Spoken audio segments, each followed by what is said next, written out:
everyone, it's a Gouda day with Teddy, and today I'm going to show you how to make feta two different ways. So, as you can see on my plate, I still have the Pastures of Eden feta on there. I'm still snacking on it since the last video because it's so good. But today we're also going to be showing you how to make a marinated feta and then feta for dessert. Who would have thought?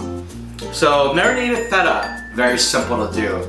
You really can add whatever your heart desires to it. So this one that I have here has some thyme, rosemary, red pepper flakes, and peppercorn in it. And I just stuffed it all into this little jar here and then just added some olive oil to it. So why don't we bring it up closer so we can see it.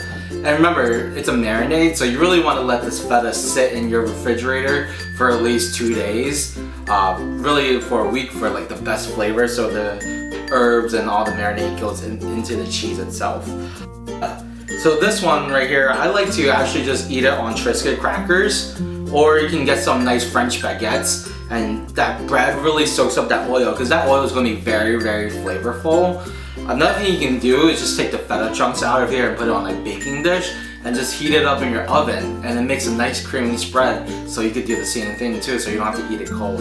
Now, the way that I made it is the way I like to eat it, but I kind of play around with it. I also do the same thing with some of the blood orange olive oil. Today I'm just using some Greek olive oil that I have that's made from Kalamata olives.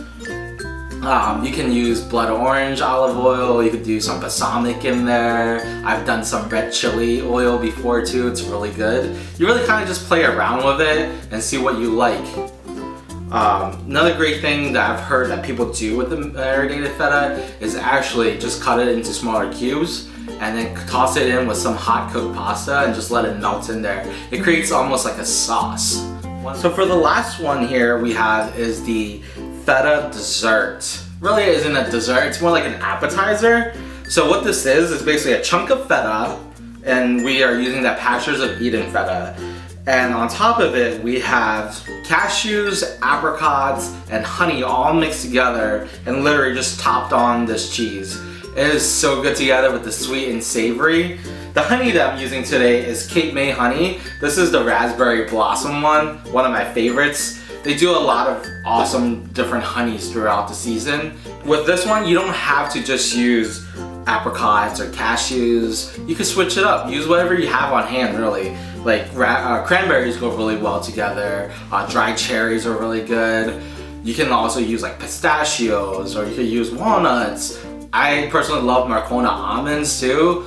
Marcona almonds is a Spanish fried almond, and that's salted. So that saltiness and the honey and that sweetness of the honey just works so well together. It's one of my favorite things to do.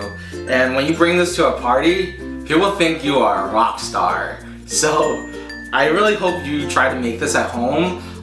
There's so many different things you could do with feta. It's not just one thing. It's not just for salads. You can use it really for anything. You can even take a block of feta with some roasted tomatoes, some artichokes, some olives, and put it on like a cedar plank.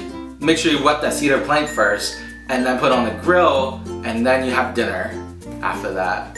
So thank you for watching. As always, send me your tips, send me any comments you want, and have a good day!